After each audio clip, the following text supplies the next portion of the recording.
I'm Rev Bonnie, and I am the community spiritual leader here at the center, and I'm very grateful to be the one speaking this morning.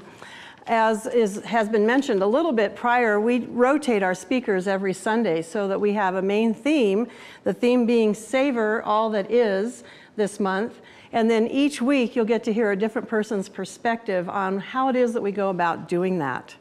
So this morning I want to start off by thanking a few people. I want to thank Pam Hett. She's going to be surprised. But she helped our bookstore get a new credit card machine that is now not only working faster and better, but saving us money every month. So we're very grateful to Pam for that.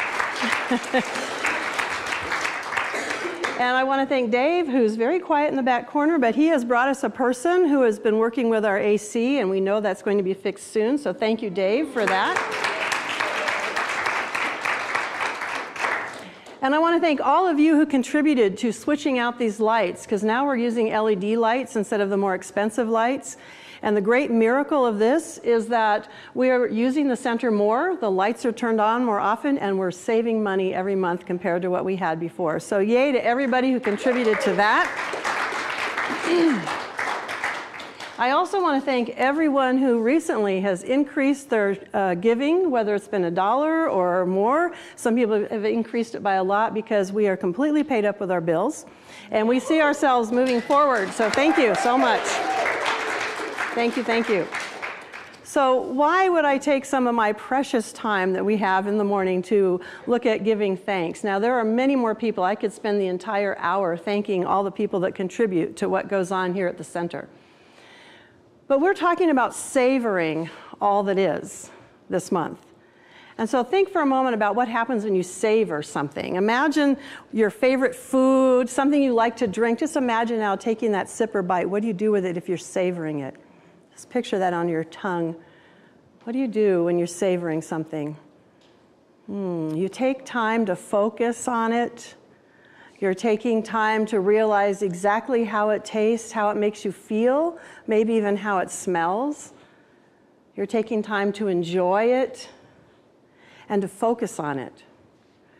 And so when we're talking about savoring a moment or a situation, gratitude is one of those things that helps us to savor the moment. It helps us to focus on it, to enjoy it to its fullest, and to acknowledge it, and to feel that enjoyment that we've gotten from savoring that situation or that thing. So I felt like gratitude this morning was the perfect way to start. So just imagine, I heard some mms as you were tasting that even in your mind. So imagine saying, it's good to optimize our resources. Yeah, how good it is to contribute to our community. Can you just savor that?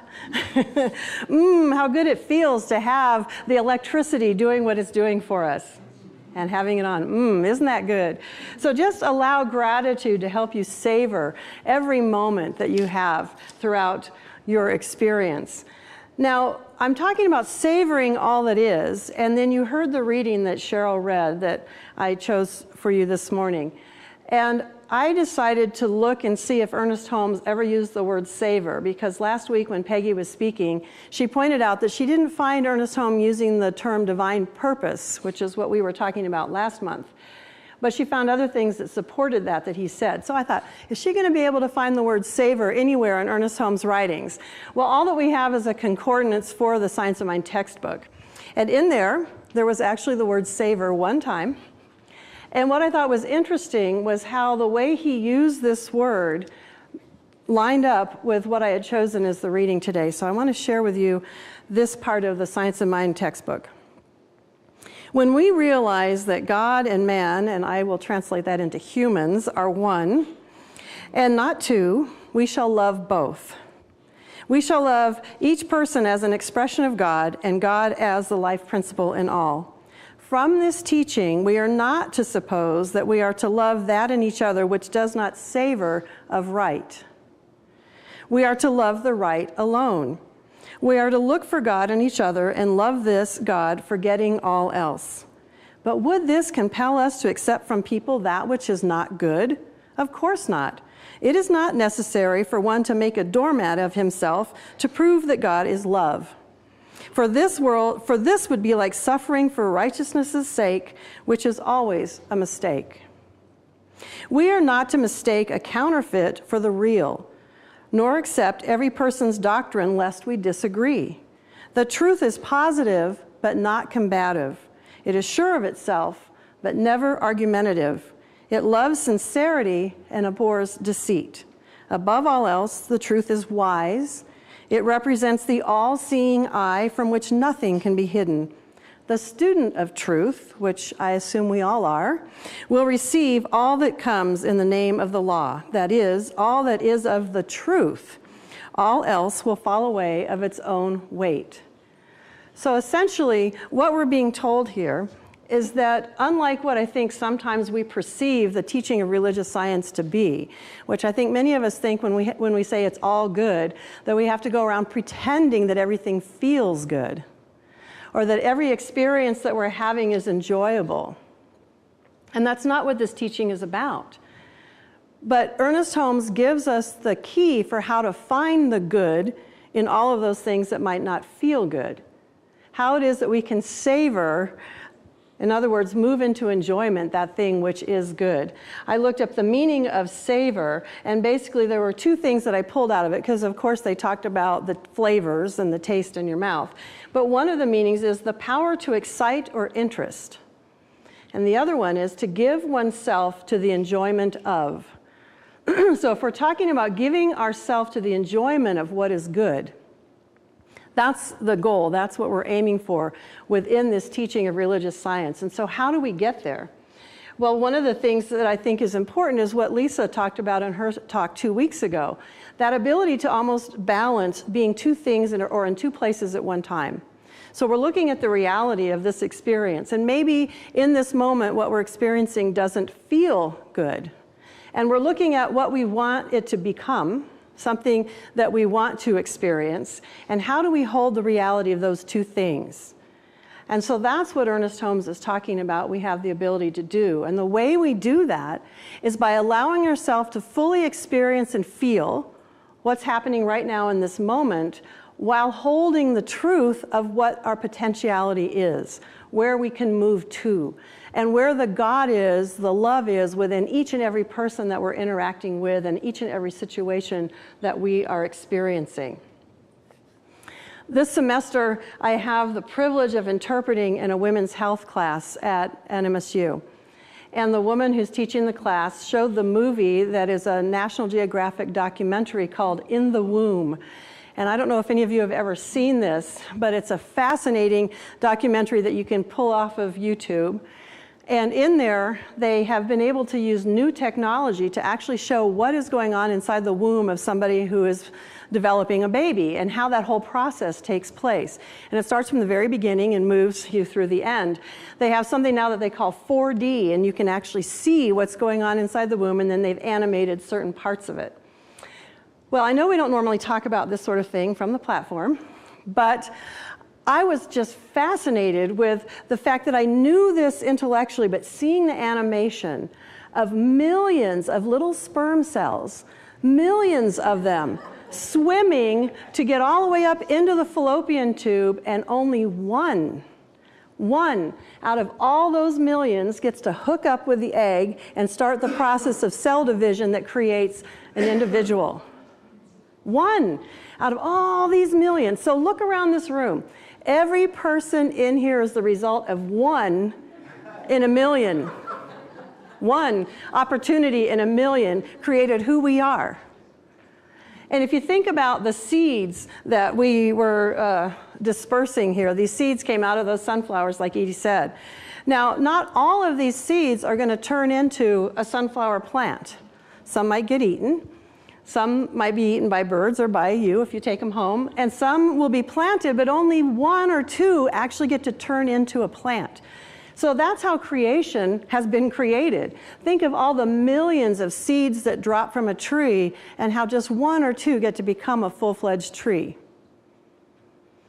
And then think about our thoughts. How many thoughts go through your head every day? How many things move from the thought form to being spoken out of your mouth? And then how many things move from the thought form into actually showing up and materializing in your life? How many times you say, oh, I would like to do this, or oh, someday I'm going to do that, or even New Year's resolutions. Did anybody make New Year's resolutions, and how many of them are materializing today, or the reality of your life today? So if we think about it, we're also given millions of thoughts. And yet what we teach is that our thinking is what materializes and shows up in our life. So what is it that creates that one thought in a million that gets to show up? Everything around here is the result of 1 in a million.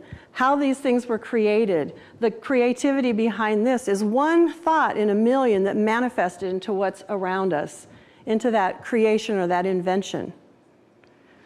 And so if you think about the baby, the 1 in a million that made it to create that baby was the strongest, fastest, and healthiest swimmer. That's true. It's the one that got up there. It had to be strong, fast, and healthy. So if we think about our thoughts, basically it's the strongest, I don't know about the fastest, but the healthiest thoughts. And when I say healthy, I don't necessarily mean healthy in terms of what's best for us, but healthy in terms of what we have focused on, what we have imbued with our attention the most. So we might have this thought, oh, I would like to become thus and so. And then the other thought is, oh, you could never do that. Or that doesn't pay well enough, or whatever. So now you've got these competing thoughts going, and which one gets healthier? Which one gets stronger? That's the one that gets to materialize in our life. Not last month, now we're already in October, but in the month of August, this Science of Mind magazine had an article on Dr. Joe Dispenza, and it's called Healing with Thought Alone. And there are still some of these in the bookstore, by the way. They're marked down because August is past. So if you're interested in a summary of what this man's work is about, you can get this, or you can get the real thing, the full summary of, or the full publishing of his research. When I bought this book, I didn't realize it was the same as the person who I'd read about in August. But this book is called You Are the Placebo, Making Your Mind Matter. And as I wrote down that subtitle, Making Your Mind Matter, I realized he was playing with that word matter. Because making your mind matter could mean making your mind important, but he's also talking about making your mind matter as in materialize things. What comes through your mind gets to become matter, and how that works. Now, originally, well, I think everybody knows that when you're doing research on a new medication, they have to give the real medication to a group of people, and then they give a sugar pill or something that looks like the real thing to a group of people, but it's really a placebo. And when they do the experiment, if the placebo does almost as well or better than the actual medication, it's considered a failure. The medication essentially isn't working the way they think it should. It should be doing better than the placebo. But what Dr. Dispenza decided to look at was, wait a minute, it might be a failure on the part of the medicine, but oftentimes the people who thought that this thing was working to do whatever the medicine was supposed to do had the result that the medicine was supposed to give them. And that made him wonder, well, what about the placebo was working? What was the success in that placebo being able to cause this healing process in the person for whatever direction it was meant to be? So that's what he has started studying. And he studied all kinds of things in relation to that. So he's looking at how it is that we move and create through our mind, and what it is that our mind is doing, how it's talking to our body. And so he's teaching in this book something that he calls mental rehearsal, and the importance of mental rehearsal. And what happens in a mental rehearsal in the person who the placebos worked for is that there is a clear intention that has been set up, and then there's elevated emotion.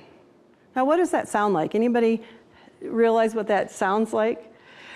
I'll keep going. One of the things that's really interesting about his research also is he says that you want to talk to the body as if it is so. So when they're taking the placebo, they're telling the body this is working. It's in the present tense. And what's happening is through the mind, through the brain, is sending out the hormones and the chemicals that say this is working because it thinks that's what's happening. And then that's what creates this positive effect. Well, if you think about what Ernest Holmes taught in regard to treatment, isn't that exactly what he's telling us to do? He tells us that we want to set a clear intention.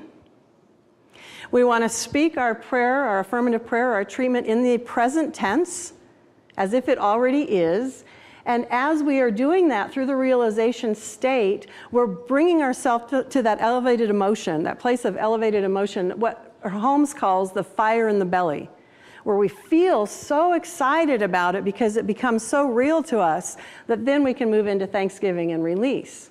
Now, that was a real quick explanation of what a treatment process is. So I'm going to put another plug in for the Beyond Limits class that Cheryl's going to be teaching. We really work on how this treatment process works in our lives through those classes. You get to practice, you get coached, you have some feedback, and you get to see how it is that we can talk to our bodies through our minds and realize not just physical things, but other things that manifest in our life through that process of setting a clear intention and moving to that elevated level of emotion. Now, we can take a bag full of random seeds, shake them up and throw them out on the ground and say, let's see what we get. Or we can take a clear idea of what it is we want to plant and put it in the ground and assume that some of those seeds are going to grow. And I think what we do when we're not clear as to how this process works is we're taking those random thoughts and throwing them out there and sort of waiting to see what materializes, and maybe not even waiting. We don't realize that what we're doing now in our mind can create and manifest something in our future. But once we understand how this works, we get to choose a little bit more about what is that one in a million thought that we want to energize, that we want to get stronger so we can see it materialize. And the thought that's going around that I'm trying to not buy into is this allergy thing where our throats are going, but I'm hearing a lot of it out there too. Okay, so let's go back and look at this idea then that we don't ignore the experience. We don't pretend that something feels good when it doesn't. And what I've been suggesting today is that we look then for the good or the God within it. We take the time to savor what it is. So we take the time to fully experience it, to taste it, whether it's sour, bitter, sweet, whatever it is. We take that time to attend to it so that then we can move ourselves into a place of finding that God within, the love within, the forgiveness, or the enjoyment of the situation. And I know that that often feels counterintuitive because when we're feeling anger, when we're upset, when we are in pain, when we're experiencing an illness, our first response is usually to fight it or to run from it. And that works for us in short spurts, but what Dr. Dispenza is also showing in his research is that the more we subject our body to the chemicals and the hormones that come from fight or flight, which we often do for sustained periods of time in our human experience today, that does not support our health. That doesn't support the workings of our genes, which I was amazed at. Again, I can't go into all of that, but there's ways that they're looking at what our genes do, what turn on, what turn off, what don't work, and what actually come forward. And that's all related to the chemistry in what we create in our physical body. And so what he's saying, and what we've been teaching, is that if we can move ourselves to that place of finding the love, finding the forgiveness, finding the enjoyment, our body sends out different signals physically, different chemistry, different hormones that do support our health. So it's not just a nice teaching and we get to go around and everybody gets to be happy, happy, happy. It has a real impact on our physical being, how it is we're talking to ourselves through our mind. So I know this is all great theory, and I, just like you, have the challenge of how do we apply this in our daily life? How do we make this real in our experiences? And I found a quote that's attributed to Eleanor Roosevelt, and I was determined to find a place to put it in my talk because I really wanted to share it with you. So this is the place I'm going to share it with you, because I think this quote helps give us some stepping stones for how to apply what it is I'm talking about. And just bear with me, you'll see why. She says, "Great minds discuss ideas. Average minds discuss events. Small minds discuss people." Think about that. Now, when she was talking about this, or put out that quote, I think she was picturing 3 distinct groups of people, those that are small-minded, average-minded, and great-minded. But I think that we all have the potential to work out of all 3 of those. There are times when we're working out of our small mind. There are times when we're working out of our average mind, and there are times when we get to move into our great mind.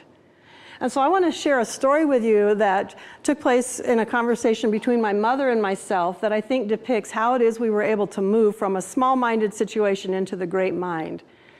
Both my mother and her husband have since passed, but when she was alive, she was complaining to me about her husband and the fact that he didn't eat right. All he did was sleep in his chair or read his books. He didn't exercise enough.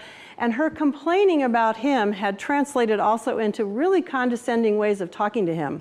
It was difficult sometimes to hear the way she addressed him.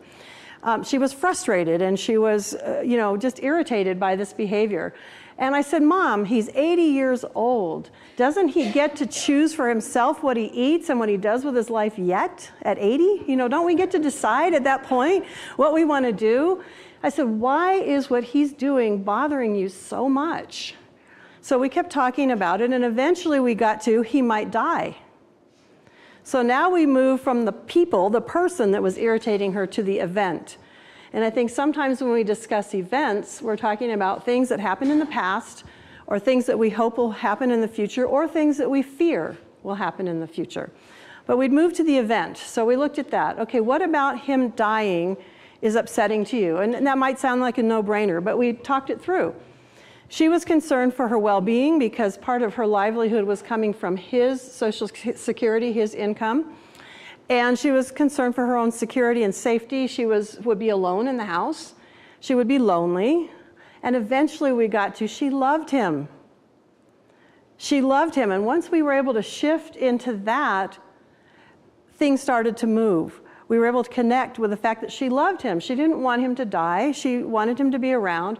So then I said, "Well, Mom, what do you believe about death? And what do you believe about your safety and security?" And my mother believed that when you die, your body leaves, but that your spirit lives on. And so she believed that she would still have him in her life, but in a different form. And she believed that God was her source, not her husband, and that she would be well taken care of whether he was around or not. We can acknowledge that she wanted him around as long as possible. But as she was able to shift to the greater idea of what it is she believed, her whole demeanor shifted. She was able to move into, I don't want to treat him like this. I want to show him that I love him. She was able to relax in her own body. So all that negative stuff that was going on in her own body around what he was doing was able to shift as she could see it in a more positive light, in that bigger, great idea of I am always cared for. That spirit is what is my source. And that I will always be able to feel a connection with him whether he's here in the body or not. Those were her beliefs. So I was moving her to that place of getting back in alignment with her greater idea. And I think that's how we can do that in our own lives. Now, Edie told us that there is going to be a documentary, well, it's not the full documentary, it's a fundraiser for the documentary on Mahatma Gandhi. And this is a man who was able to take that big idea of nonviolence and bring it into the reality of life. And he was dealing on some large levels with a lot of nonviolence, or violence, and he was doing it in a nonviolent way. So I encourage you all to come and see that. And it is a fundraiser for them to be able to complete their documentary. So some of you might be wondering, well, why are we going to help somebody else raise money when we need money here at the center to fix this, that, and the other thing? And what I will say is that I believe in that big idea. I believe in the way that prosperity works is that as we give, so we receive. And so as we support somebody else who is bringing this teaching out into a large audience, that we benefit from that in some way. And I think that the message that they're going to show is also going to benefit us. She has amazing footage, apparently, of things in his life, in addition to interviews with people that are in his family that are still alive or people that are still carrying on his work. So they're going to show us snippets of those interviews that they have and talk to us about this whole process. So I, again, invite you to come for that. So to continue with how do we apply this to our lives? Here at the center, I think maybe once, if not twice or more a week, I hear, when Reverend Candy was here, this and this and this and this and this. Now, if you don't know who Reverend Candy is, she was a minister that was here at this center many years ago who grew this center where all these seats were filled. There were a lot of events going on at that time. So when people are talking about when Reverend Candy this and these events, we're still at the level of people and events. And now we're talking about our sister community, Wellspring, and we have some guests from Wellspring with us here today. And as we talk about how that relationship between this center and the Wellspring community is going to move forward, whether we're going to fully come together, whether we're going to remain two entities under one umbrella, or whether we're going to continue to stay apart, and there are many other options. Remember, there's a million potential options out there, a million ideas going through all of the different people's minds. But often what I hear is discussion around the people. Reverend Sam, Reverend Bonnie, different individuals on the board, what's happening, or events. And the events are good. The events bring us together. We get to know each other. We get to see, how we relate. But I'm going to take us back to Reverend Candy. Was there a great idea behind what was happening here when Reverend Candy was here? Yes. And what was that great idea?